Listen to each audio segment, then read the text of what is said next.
நிகழ்வுகள் எல்லாம் தியானித்து கொண்டிருக்கிறோம். இந்த நேரத்திலும் ஆண்டவர் பாதத்தில் நம்ம எல்லாரையும் அமர்த்தி இருக்கிறார். நன்றி சொல்லுவோம். இயேசுக்கே புகழ், இயேசுக்கே நன்றி, மரியே வாழ்க. பிரியமானவர்களே,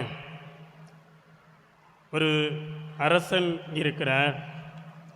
அவர் தனது மனைவியை அதிகமாய் அன்பு செய்கிறார். எந்த அளவுக்கு என்றால், ஒரு நிமிடத்துக்கு ஒருக்க மனைவியின் அன்பை பெற்றுக்கொள்வதில் தவறாது வாழ்ந்து கொண்டிருக்கிறார். இப்படி நெருக்கமாய் அன்பு செய்து வரக்கூடிய இந்த அரசனுடைய மனைவியை குறித்து அவரது எல்கையில் இருக்கக்கூடிய ஒரு ஜோதிடர் ஒரு செய்தியை சொல்லுகிறார். அரசனது மனைவி ஒரு குறிப்பிட்ட தேதியில் இறந்து விடுவாள் என்று. என்னவோ தெரியவில்லை, அந்த ஜோதிடர் சொன்னது போலவே அரசனது மனைவி அந்த தேதியிலே இறந்து விடுகிறார். அரசன் வருத்தப்படுகிறார், கோபப்படுகிறார். என்ன இது, இவ்வளவு அதிகமாய் அன்பு செய்து வந்த எனது மனைவி இவ்வளவு நாள் சும்மாதானே இருந்தாள், இந்த ஜோதிடர் சொன்னது போல அந்த தேதியில் இறந்து போனாளே என்று கோபப்படுகிறார். இப்போது அந்த ஜோதிடரை எப்படியாவது முடித்துவிட வேண்டும் என்று அரசன் முடிவு செய்கிறான். ஆகவே ஜோதிடரை வர சொல்லுகிறார். இங்கே பாருப்பா, என் மனைவி எப்போ இறப்பான்னு உன்னால் சொல்ல முடிந்தது? மற்றவங்களுடைய இறப்பு என்னைக்கு என்று உன்னால் சொல்ல முடிந்தது?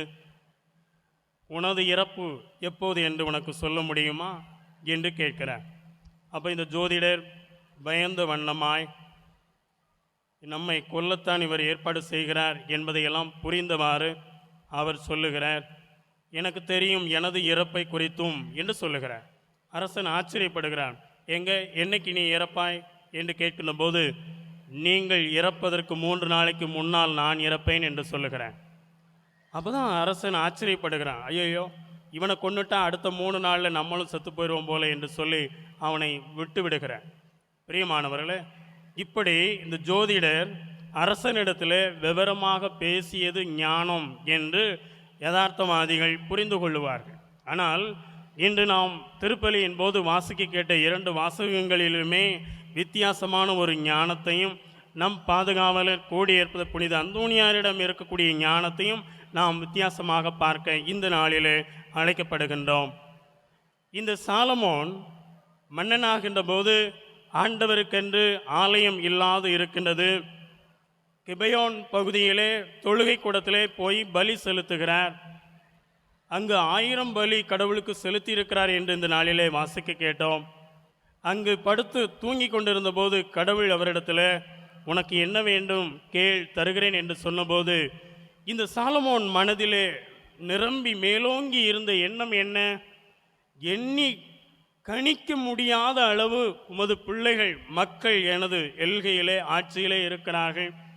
அவர்கள் கொண்டு வரக்கூடிய வழக்குகளை நான் எப்படி சந்திப்பேன், அவர்களுக்கு எப்படி பதில் கொடுப்பேன், இவர்களை எப்படி வழிநடத்துவேன் என்று இந்த மக்கள் தொகை எண்ணி கணிக்க முடியாத பெரும் தொகையாய் இவர்கள் இருக்கிறார்கள் என்று அவர்களை வழிநடத்த எனக்கு ஞானம் வேண்டும் என்று கேட்கிறார்.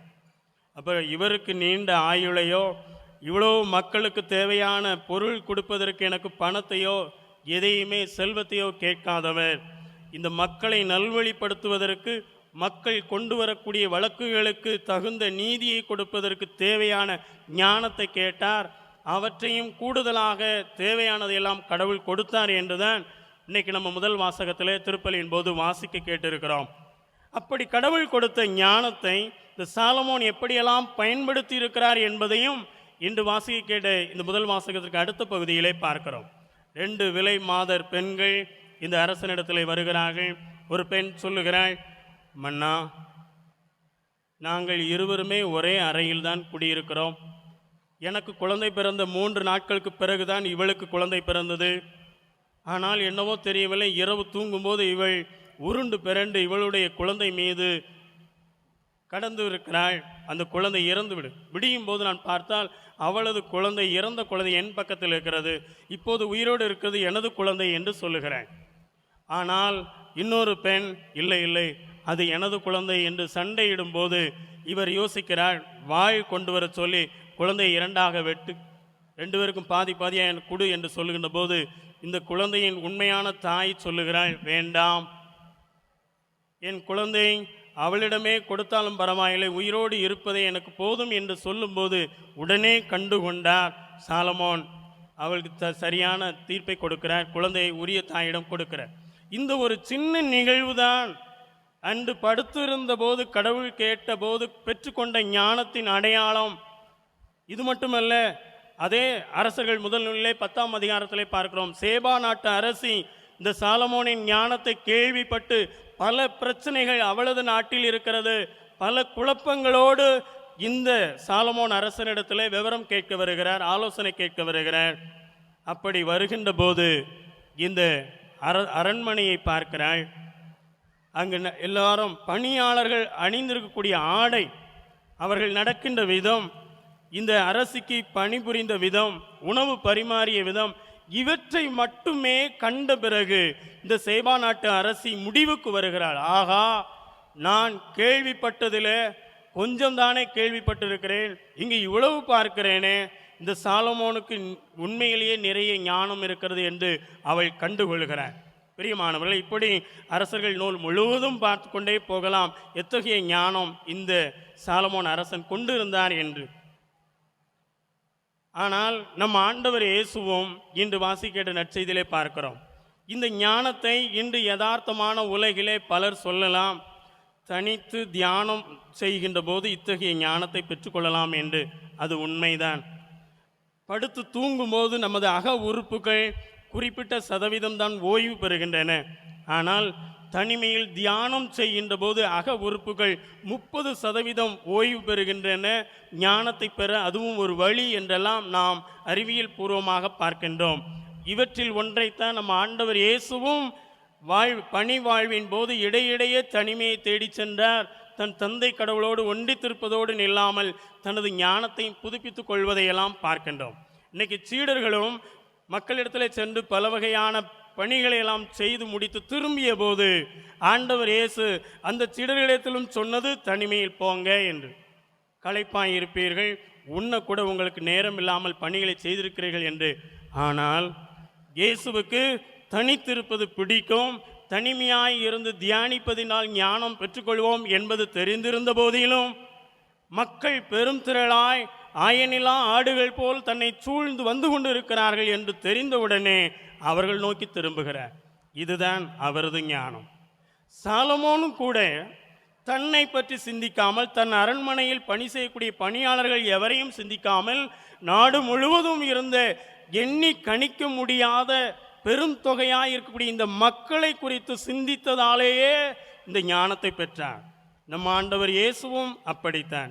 பெரும் திரளான மக்கள், ஆயனில்லா ஆடுகள் போல் இருக்கக்கூடிய இந்த மக்களை மனதில் கொண்டு அவர்கள் பக்கம் திரும்பிய ஒரே ஒரு நிகழ்வுதான் ஆண்டவர் இயேசுவும் ஞானமாய் செயல்பட்டார் என்று.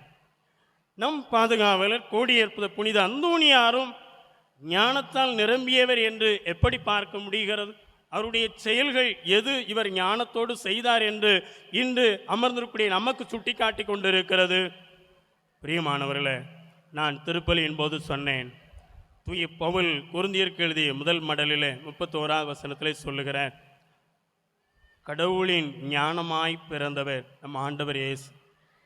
இந்த ஞானம் இவர் வழியாய் தரப்பட்டிருக்கூடிய இந்த விவிலியத்திற்குரிய இறை வார்த்தையை நம் பாதுகாவலர் கோடியேற்பது புனித அந்தோனியார் அதிகமாய் வாசிப்பதோடு நில்லாமல் அவற்றை வாழ்ந்து காட்டினார். வாழ்ந்து கொண்டிருப்பது மட்டுமல்ல, காணக்கூடிய மக்கள் எல்லாரையும் ஆண்டவர் பக்கம் திருப்பக்கூடிய செயலை செய்தார். பாதுகாவலர் கூடிய புனித அந்தோனியார் இறை வார்த்தையை முழுமையாக தன்மையப்படுத்தினார். முழுமையாக விவிலியத்தை அறிந்து ஒரு அறிவாக மட்டும் அவர் கொண்டிருக்கவில்லை.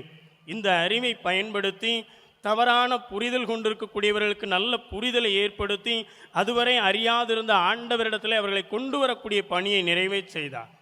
அப்போ கடவுளோடு அந்த வார்த்தையை வாசித்ததோடு நில்லாமல் கடவுளோடு நிறைவான ஒரு உறவு கொண்டார். கடவுளையே தன் முன்னால் எப்போதும் நிறுத்தினார். எந்த காரியத்தை செய்தாலும் ஆண்டவரையே முன்னிலைப்படுத்தினார். ஆண்டவருக்கு முன்னுரிமை கொடுத்தார். இதுவெல்லாம் அவருடைய தனிப்பட்ட வாழ்வு. ஆனால் நாம் பார்க்கிறோம் கத்தார் என்னும் சொல்லக்கூடிய பகுதியில் இந்த உலகை குறித்து தவறான புரிதல் கொண்டிருக்கிறார்கள். இந்த உலகமெல்லாம் ஒரு மாயை, அழிந்து போகக்கூடியது, கடவுளுடைய படைப்பு அல்ல இது என்று தவறான ஒரு புரிதலை மக்களிடத்தில் பரப்பி கொண்டிருந்தார்கள். அவர்களை சந்திக்கும் போது நம் பாதுகாவலர் கூடியிருப்பது புனித அந்தோணியார் தெளிவுபடுத்துகிறார். தொடக்க நூலில் முதல் அதிகாரம் 31வது வசனத்தில் சுட்டி காட்டுகிறார். கடவுள் படைத்த அனைத்தையும் நல்லதென கண்டார் என்று இருக்கும்போது இந்த வார்த்தையின் மீது உனக்கு நம்பிக்கை இல்லையா? இது எல்லாம் மாயை, இது அழியக்கூடியது, தீய சக்தியின் வெளிப்பாடு இவை என்றெல்லாம் நீ நினைப்பது தவறு என்று அவர்களுக்கு சுட்டி காட்டியதோடு நில்லாமல், தான் படித்த இறை வார்த்தையை மனதுக்குள் வைத்து பூட்டி கொள்ளாமல் தவறான புரிதல் கொண்டிருக்கக்கூடிய மக்களுக்கு அதை தெளிவுபடுத்தி உண்மை கடவுளிடத்திலே கொண்டு வந்தார். இது மட்டுமல்ல, தொடர்ந்து நாம் பார்க்கிறோம் இன்னும் பல மற்ற திரிபு கொள்கையை சார்ந்தவர்கள் எல்லாரும் ஆண்டவர் இயேசுவை குறித்து தவறாக புரிந்து கொண்டார்கள். ஏன் முதலிலே இந்த திரு அவையிலே ஒரு திரிபு, வித்தியாசமான பார்வை, திரு அவையிலிருந்து பிரிந்து செல்லக்கூடிய முதலாக பிரிந்து சென்றவர்கள் கூட திருச்சபையின் திருத்தந்தைகளுடைய அதிகாரத்தை கேள்விக்குட்படுத்தினார்கள். திருத்தந்தையர்களிடம் இருக்கக்கூடிய அதிகாரத்தை எல்லாம் போலி அதிகாரம் என்று சொன்னார்கள். ஆண்டவர் இயேசுவற்றை ஏற்படுத்தவில்லை, அருள் அடையாளங்களை எல்லாம் ஆண்டவர் ஏற்படுத்தவில்லை என்ற ஒரு தவறான புரிதலும் கொண்டிருந்தார்கள். இவர்களுக்கும் அந்தோணியார் விளக்கங்களை கொடுக்கிறார். ஆண்டவர் இயேசு மத்தேயு நற்செய்தியிலே 16வது அதிகாரம் 18வது வசனத்தில் சொல்லுகிற, உன் பெயர் பேதுரு, இந்த பாறையின் மீது திருச்சபையை கட்டுவேன் என்று சொன்னார். ஆக அந்தோணியார் இதை சுட்டி காட்டுகிறார். இப்படித்தாயா திருச்சபையை ஆண்டவர் தான் கட்டினார், எழுப்பினார். இன்னைக்கு அருள் அடையாளங்கள் எல்லாம் போலியானது, இது நீங்களாகவே உங்களுக்காக உருவாக்கி கொண்டது என்று நீ விருப்பம் போல பேசிக்கொண்டு இருக்கக்கூடாது. யோவான் நற்செய்தியில 20ஆம் அதிகாரம் 22வது வசனத்தில் சொல்லுவது போல, ஆண்டவர் இயேசு சீடர்கள் மீது ஊதி ஆவியை பெற்றுக்கொள்ளுங்கள், யாருடைய பாவங்களை எல்லாம் இந்த மண்ணகத்தில் மன்னிக்கிறீர்களோ அவையெல்லாம் மன்னிக்கப்படும் என்று அவரே இதை ஏற்படுத்தி இருக்கிறார் என்று சொல்லி நல்ல புரிதலை அவர்களுக்கு ஏற்படுத்தினார். புரிதலை ஏற்படுத்திவிட்டு வேலை முடிஞ்சிட்டு என்று அவர் போகவில்லை, அவர்களையும் ஆண்டவர் பக்கம் கொண்டு வந்தார். நாம் தொடர்ந்து பார்க்கிறோம், இந்த ரிமினி என்னும் நகரில் இருக்கக்கூடிய போனோவிலோ என்று சொல்லக்கூடிய மனிதர், நற்கருணையில் இருக்கக்கூடியது ஆண்டவர் அல்ல, இது வெறும் அப்பம்தான் என்று அங்கும் சொல்லி கொண்டு தெரிந்தார். அந்தோணியார் நினைத்தார், அவனை கூப்பிட்டு எல்லா விளக்கங்களையும் கொடுக்க ஆரம்பித்தார். எசாயா நூலில் முதல் அதிகாரம் 3வது வசனத்திலே பார்க்கிறோம், காளை மாடு தன் உடைமையாளனை தெரிந்திருக்கிறது, கழுதையானது தனது தலைவன் எங்கு தீவனம் வைத்திருக்கிறான் என்பதை தெரிந்திருக்கிறது, ஆனால் என் மக்களோ என்னை அறியவில்லை என்று சொல்லப்பட்டிருப்பது சரிதான் என்று சொல்லுகிறார். திருப்பாடல் 14லும் முதல் வசனத்திலே பார்க்கிறோம், அறிவு இல்லாதவர்களே தன் உள்ளத்தில் ஆண்டவர் இல்லை என்று சொல்லி கொண்டிருக்கிறார்கள், ஆண்டவரை நம்பி வாழக்கூடியவர்களை உணவு போல் உண்டு கொண்டு இருக்கிறார்கள் என்றெல்லாம் சொல்லப்பட்டிருப்பது சர்தாம் போல என்று அந்தோணியார் அதையும் மேற்கோள் காட்டி அவரை புரிய வைக்கிறார். இந்த போனோவிலோ என்று சொல்லக்கூடியவர், அப்படி என்றால் நீ எனக்கு நிரூபித்து காட்டி என்று சொல்லும்போதுதான் அந்தோணியார் இந்த கழுதையை 3 நாட்கள் பட்டினி கிடக்க செய்து 3 நாட்களுக்கு பிறகு அதற்குரிய உணவையும் தீவனத்தையும் நீ வை, நான் திருப்பலி நிறைவேற்றிய பிறகு அந்த நற்கருணையை கொண்டு வருகிறேன் என்று சொல்லுகிறார். அப்படி அவர் கொண்டு வருகிறார். அந்த கழுதை என்ன செய்தது என்று இந்த உலகமே இன்று தெரிந்திருக்கிறது. எசாயா நூலிலே முதல் அதிகாரம் 3வது வசனத்தில் சொல்லுவது போல, இந்த கழுதைகள் தன் தலைவன் எங்கு தீவனம் வைத்திருக்கிறான் என்பதை தெரிந்திருந்தோம். 3 நாள் பட்டினியாய் கிடந்த அந்த கழுதை பக்கத்திலே தீவனத்தை வைத்த பொழுதும் அதை தேடாமல் இந்த அந்தோணியார் திருப்பலி நிறைவேற்றிய பிறகு கொண்டு வந்த நற்கருணையை வணங்கியது நம்ம எல்லாருக்கும் தெரியும். இப்போதுதான் அந்தோணியார் அந்த போனோவிலோ என்று சொல்லக்கூடிய நபருக்கு புரிய வைக்கிறார், உயிருள்ள ஆண்டவர் இங்கு குடியிருக்கிறார். இந்த போனோவிலோ வித்தியாசமாக நினைத்ததெல்லாம் பேசினார். உலகை உண்டாக்கியவருக்கு என்னத்துக்கு இன்ன வேலை, இந்த அப்பத்துக்குள்ளே வந்து அவர் ஏன் முடங்கி கிடக்கணும், அவருக்கு வேற வேலை இல்லையா, வேற வடிவம் இல்லையா, வேற பொருள் இல்லையா என்றெல்லாம் தேவையில்லாத கேள்விகளை அடுக்கி கொண்ட போனவர்களுக்கெல்லாம் சரியான பதிலை கொடுத்து புரிய வைத்தார். இது மட்டுமல்ல, அந்த ஊரிலே ரிமினி நகரிலே மற்றவங்க எல்லாரும் செவிசாய்க்கவில்லை. அந்தோணியார் நற்செய்தி அறிவித்த போது உடனே அந்தோணியார் என்ன செய்தார், இவ்வளவு நாள் உங்களுக்கு சொல்லி ஒருத்தரும் கேட்கலையே, ஏன் உங்களுக்கு புரியலையா, உங்கள் மொழியில் தானே பேசுகிறேன் என்று யாரிடமும் அவர் விவாதம் செய்யவில்லை. அதே பகுதியில் இருக்கக்கூடிய கடற்கரைக்கு சென்று அவர் கடலில் இருந்த மீன்களுக்கு நற்செய்தி அறிவித்தார் என்று பார்க்கிறோமே. அப்போ நான் ஞானம் நிரம்பியவர் தனக்கு நிகழக்கூடிய எதிர்பாராத இன்னல்கள் துன்பங்களை எல்லாம் தமக்கு சாதகமாக பயன்படுத்தி கொள்வார்கள் என்பதின் அடையாளமாகத்தான் நம் பாதுகாவல் கூடியிருப்பது புனித அந்தோணியார் ஞானம் நிரம்பியவர் என்பதை அங்கு செயல்படுத்துகிறார்.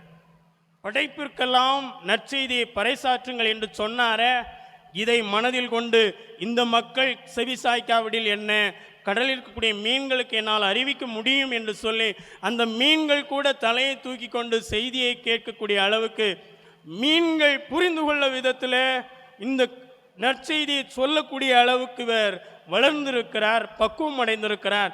அதுதான் அவர் பெற்ற ஞானம். இந்த ஞானம் ஏதோ விண்ணிலிருந்து பொத்தென்று விழுந்ததல்ல. வாசித்த இறைவார்த்தையை நேசித்தார், அதை வாழ்ந்தார். மீன்களை கூட கவரக்கூடிய அளவுக்கு அவர் இறை வார்த்தையை கற்று தேர்ந்திருந்தார், வாழ்ந்து கொண்டிருந்தார். பிரியமானவர்களே, இன்னும் பல வகையான நிகழ்வுகள் எல்லாம் அவர் ஞானத்தோடு செய்திருக்கிறார் என்பதற்கு நீங்களே சான்றாயிருப்பீர்கள். நமது தனிப்பட்ட வாழ்க்கையிலும் கூட அனுதினமும் எண்ணி கணக்கிட முடியாத அளவுக்கு பெரும் தொகையிலே அற்புதங்களை செய்து கொண்டிருக்கக்கூடியவர் நம் பாதுகாவலர் கூடியிருப்பது புனித அந்தோணியார். எல்லாம் நமக்கு தெரியும். ஆனால் அவரது பரிந்துரையை இந்த திருவிழா நாட்களிலே அதிகமாய் பெற்றுக்கொள்ள வேண்டும் என்று வெவ்வேறு இடங்களிலே இருந்து பாத யாத்திரையாக வெவ்வேறு நோக்கங்களோடு பல வகையான எதிர்பார்ப்புகளோடு அவரை தேடி வந்திருக்கிறோமே. உடலில் இருக்கக்கூடிய வியாதிகள் குணமடைய வேண்டும், மனதில் இருக்கக்கூடிய குழப்பங்களுக்கு தீர்வு வேண்டும், குடும்பத்தில் இருக்கக்கூடிய கடன் பிரச்சனைகள் தீர வேண்டும் என்று, அது வேண்டும் இது வேண்டும் என்று மிகப்பெரிய பட்டியலோடு அவரை நாம் தேடி வந்திருந்தாலும் பரவாயில்லை. இந்த 10ஆம் நவநாளில் இறை வார்த்தை வழியாய் ஆண்டவர் நமக்கு தந்த செய்தி என்ன? இந்த சாலமோனை போல ஒரு ஞானத்தை கேட்போம், தேர்ந்து தெளியக்கூடிய நல்ல ஒரு மனநிலையை கேட்போம். அதுவே நாம் மனதில் இருக்கக்கூடிய குறைபாடுகள், நோய்கள் எல்லாவற்றையும் நிவர்த்தி செய்யக்கூடிய அளவுக்கு அது பயனுள்ளதாய் மாறும். இந்த சாலமோனை போல பிறரை மனதில் கொண்டு வாழும்போது ஆண்டவர் நாம் 1-2 மட்டும் வேண்டுமானால் அவரை தேடி வந்திருக்கலாம். நாம் எதிர்பாராத அளவு பல மடங்கு தர காத்திருக்கிறார். நாம் செய்ய வேண்டியது ஒன்றே ஒன்றுதான், அக்கம் பக்கத்தில் இருக்கக்கூடியவர்களை மனதில் இருத்த வேண்டும். இவர்களது வாழ்வு சிறப்பாக அமைய வேண்டும், அவர்களுக்கு என்னால் முடிந்த நல்லது செய்ய வேண்டும் என்ற ஒரு சிந்தனை தான் இந்த நாளில் நம்மில் ஊற வேண்டும். நம்ம நினைக்கலாம், பலரும் இந்த விவிலியத்தை பழைய ஏற்பாடு தொடக்க நூல் முதல் தாளிலிருந்து கடைசியில் இருக்கக்கூடிய திருவெளிப்பாடு கடைசி பக்கம் வரை நிறைய நான் படித்திருக்கிறேன், யார் எந்த கேள்வியை கேட்டாலும் என்னால் சொல்ல முடியும் என்று மமதையோடு அறிவு ஆற்றல் மட்டும் கொண்டவர்களாய் நாம் அலையக்கூடாது. வாசித்து நான் கற்றுத்தேர்ந்து இந்த இறை வார்த்தையை எப்படியாவது வாழ வேண்டும், எனது வாழ்க்கையை பார்த்து பலர் அவரிடம் திரும்ப வேண்டும். இதை நாம் மனதில் கொள்வோமே ஆனால் எத்தகைய ஞானம் நிரம்பியவராய் நம் பாதுகாவலர் அந்தோணியார் இருக்கிறாரோ அதே ஞானத்தை பெற்றவர்களாய் நாமும் அன்னிதினமும் நமது குடும்ப வாழ்க்கையிலே வாழ முடியும். அதான் 2ஆம் வத்திக்கான் சங்க ஏடுகளில் இன்றைய உலகில் திரு அவை கூட எண் 11 சொல்லுகிறது, அவர் நிலையிலேயே வாசிக்கின்ற இறை வார்த்தையை வாழ அழைக்கப்படுகின்றோம். அப்படி வாழும்போது நாமும் ஞானமாய் இருக்கக்கூடிய நற்கருணையாய் இருக்கக்கூடிய நம் ஆண்டவர் இன்று காண்கின்றோம். கூடியிருப்பது புனித அந்தோணியாரிடமிருந்து பெற்றுக்கொண்ட நன்மைகளோடு கூடுதலாக இந்த ஒரு ஞானத்தை இந்த நாளிலே பெற்றுக்கொள்வோம். அத்தகைய ஒரு ஞானத்தை பெற தொடர்ந்து நாம் அவரிடத்திலே மன்றாடுவோம். ஆமேன்.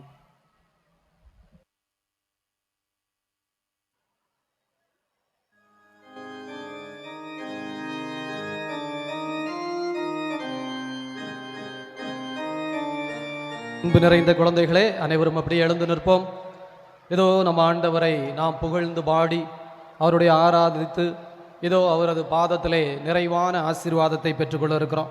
அப்படியே எழுந்து நிற்போம்.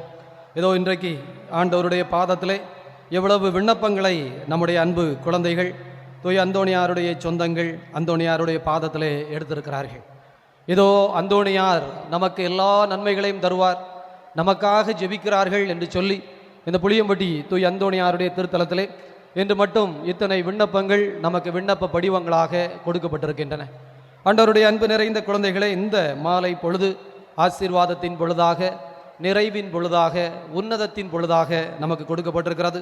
ஆண்டவர் நம்மை தேடி நம்மை தேடி நம்மை தேடி நம்முள்ளே வர இருக்கிறார். இதோ இந்த ஆண்டவரை அப்படியே ஒரு நிமிடம் உற்று நோக்குவோம். இந்த ஆண்டவரை நாம் ஒரு நிமிடம் உற்று நோக்கி ஏதோ ஆராதிப்பேன், நான் ஆராதிப்பேன், ஆண்டவர் இயேசுவை நான் ஆராதிப்பேன் என்று சொல்லி நாம் இப்போது பாடி ஜெபிக்க இருக்கிறோம்.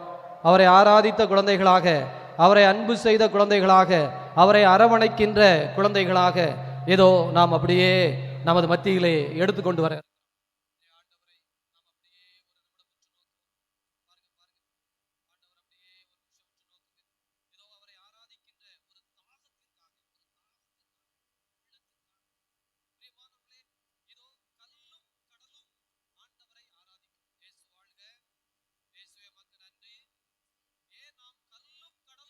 சொல்லுகிறோம் என்றால், தூய் அந்தோணியார் ஆண்டவரை பற்றி பேசிய பொழுது கடலுக்குள் இருந்த மீன்கள் தொடங்கி கடலில் இருந்த தண்ணீர் வரை இதோ கரையிலே வந்து நின்று ஆண்டவரை அப்படியே உற்று நோக்கின. நாமும் அப்படித்தானே பார்க்க இருக்கிறோம்.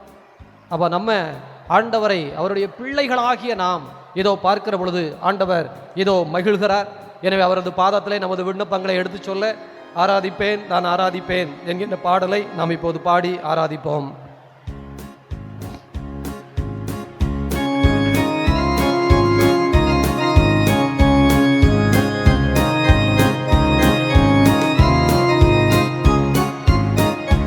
ஆராதிப்பேன், நான் ஆராதிப்பேன், ஆண்டவர் இயேசுவை ஆராதிப்பேன்.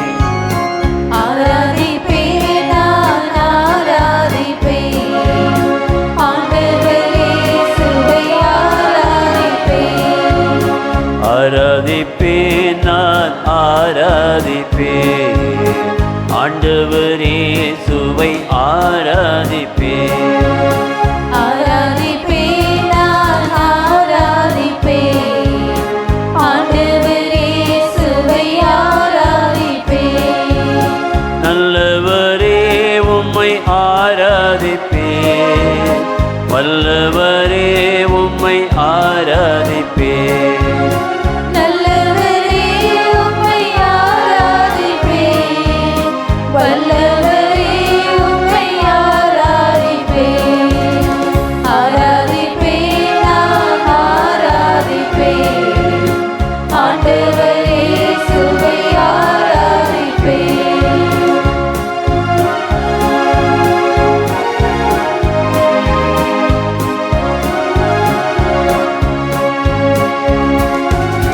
பரிசுத்த உள்ளத்தோடு ஆராதிப்பேன், பணிந்து குனிந்து ஆராதிப்பேன்.